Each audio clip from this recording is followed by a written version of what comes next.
parlé du consommateur final, et puis après il y a les industriels, et comment est-ce qu'on construit notre réseau logistique en fonction.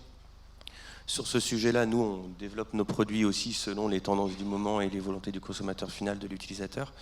Après, sur notre supply chain, sur notre logistique, évidemment, et on en a parlé, moi je compte énormément sur nos partenaires logistiques pour nous montrer aussi les différents scénarios, les différents impacts écologiques ou pas. Ensuite, on a parlé, enfin moi j'ai parlé de supercroissance, on a parlé de driver, à un moment où il faut aussi choisir son combat. Est-ce que je veux faire du green quoi qu'il en coûte, ou est-ce que je veux livrer mes produits quoi qu'il en coûte? Et du coup, ça crée des questions très philosophiques aussi. Et parfois, effectivement, parfois on est obligé de faire de l'avion parce qu'il faut le produit tout de suite à un endroit.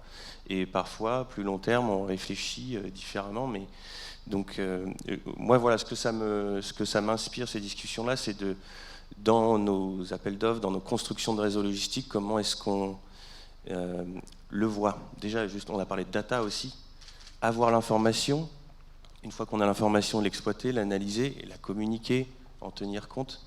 Et voilà, donc en tout cas sur la partie industrielle, moi je compte beaucoup sur mes partenaires transport, logistique pour me le montrer, là où ça ne fait pas forcément partie de l'indicateur numéro 1 au quotidien, pour dire ok, voilà ce que ça a coûté en CO2.